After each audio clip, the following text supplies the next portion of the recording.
नमस्कार विद्यार्थी मित्रांनो, आता जो 7 जुलैचा पेपर झालेला आहे महाराष्ट्रातील वेगवेगळ्या ठिकाणी जिल्ह्यांमध्ये, त्यानुसार खूप विद्यार्थ्यांना प्रश्न पडला आहे की नेमक्या मुंबई सीपी मुंबईचा पेपर नेमका कसा येईल।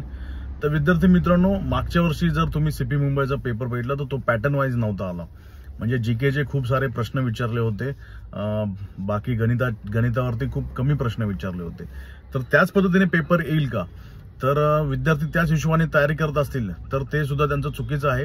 कारण मागच्या वर्षी सारखाच पेपर या वर्षी सुद्धा येईल असं जर तुमच्या डोक्यात असेल तर ते डोक्यातून काढून टाका।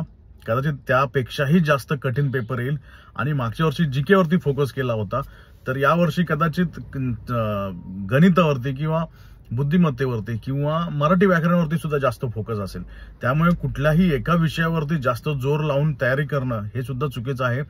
तुम्हाला चारही विषयाला म्हणजे जीके, मराठी, गणित आणि बुद्धिमत्ता यांना समान वेळ द्यायचा आहे आणि समान तुम्हाला तयारी करायची आहे। तुम्हाला प्रत्येक पेपरमध्ये 90% मार्क, म्हणजे प्रत्येक सेक्शनमध्ये, म्हणजे मराठीमध्ये, गणितामध्ये, बुद्धिमत्तामध्ये, जीके मध्ये जर 90% मार्क्स मिळाले तर आणि तरच तुम्हाला 90च्या आसपास तुम्हाला जाता येईल, नाहीतर तुम्हाला सीपी मुंबईला मार्क पडणार नाहीत। तर सीपी मुंबईच्या मुलांनी नेमकी अभ्यासाची तयारी कशी करायची, तर सीपीच्या मुंबईच्या मुलांना जवळजवळ 45 दिवस आता उरलेले आहेत।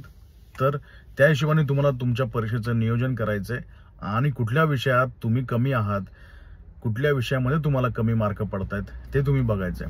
आता हे कसं बघायचंय, तर आता ज्या ठिकाणी आता जे 7 जुलैला पेपर झालेत ते सर्व पेपर तुम्ही घ्या, OMR शीट घ्या आणि व्यवस्थित टाइम लावून हे पेपर तुम्ही सगळे सोडवा।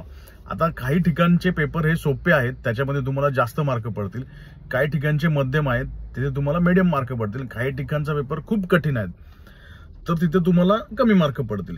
तर तुम्हाला जिथे कमी मार्क पडतायत, ज्या सेक्शनमध्ये म्हणजे ज्या विषयामध्ये तुम्हाला कमी मार्क पडतायत तो विषय तुम्ही समजून घ्या। कुठल्या भागामध्ये, म्हणजे जर मराठी व्याकरणचा विषय घेतला तर मराठी व्याकरणच्या कुठल्या टॉपिकमध्ये तुम्हाला मार्क कमी पडतायत ते तुम्ही बघून घ्या आणि त्यावरती तुम्ही फोकस करा।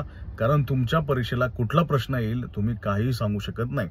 काही विद्यार्थी अभ्यास करताना असं करतात की वाचताना दुर्लक्ष करतात, चल हा प्रश्न येतच नसतो, हा प्रश्न नाही येणार। आता वास्तव संख्या, एका ठिकाणी वास्तव संख्या हा प्रश्न विचारला होता। हा प्रश्न मोस्ट ऑफ पोलीस भरतीला जास्त विचारत नाही, तर अवास्तव संख्या खालीलपैकी अवास्तव संख्या ओळखा, हा प्रश्न कधी पोलीस भरतीला जास्त विचारलेला नाहीये, पण यावेळेस तो विचारलेला आहे। त्यामुळे कुठल्याही प्रश्नाकडे, कुठल्याही टॉपिककडे दुर्लक्ष करू नका। आणि याच्यानंतर मी तुम्हाला ज्या पुढचा व्हिडिओ असेल, माझे जे पुढचे व्हिडिओ असतील त्यामध्ये प्रत्येक विषयाचं तुम्हाला महत्त्वाचं नेमकं काय काय करायचंय आणि त्या विषयातील कुठल्या टॉपिकवरती जास्त फोकस करायचं जेणेकरून तुमचे मार्क जाणार नाहीत, ते सर्व व्हिडिओ मी आता पुढील काळामध्ये तुम्हाला हे करणार आहे, यूट्यूबवरती अपलोड करणार आहे। तुम्ही ते व्यवस्थित बघून घ्या आणि त्या हिशोबाने तुम्ही अभ्यास करा। नक्की माझी गॅरंटी आहे की तुम्ही 85 अबाव सीपी मुंबईला पाडाल। पेपर कितीही कठीण असू द्या आणि पेपर कसाही येऊ द्या, तुमची तयारी तिथपर्यंत झाली पाहिजे। तर तुमच्या सीपी मुंबईच्या पेपर होईपर्यंत मी तुमच्या सोबत राहील, अभ्यास नेमका कसा करायचा आहे। जर तुम्हाला हा उपक्रम आवडणार असेल तर मी डेली बेसिसवरती उद्यापासून तुम्हाला मी टार्गेट देत जाईल।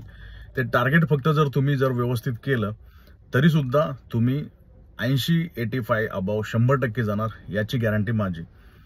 ठीक आहे, तर बघूया किती विद्यार्थ्यांचा मला याच्यावरती रिस्पॉन्स मिळतोय। मला तुम्ही कमेंट करून सांगायचे की तुम्हाला हा उपक्रम आवडणार आहे का। जर जास्तीत जास्त कमेंट आला तरच मी हा उपक्रम सुरू करेल, नाहीतर आपला स्वप्न खाकीचे हा जो ग्रुप आहे त्या ग्रुपमध्ये जवळजवळ 1200 मुलं आहेत, 2 ग्रुप आहेत, जवळजवळ 1200 मुलं आहेत, त्यांच्यासाठी हा उपक्रम चालूच आहे।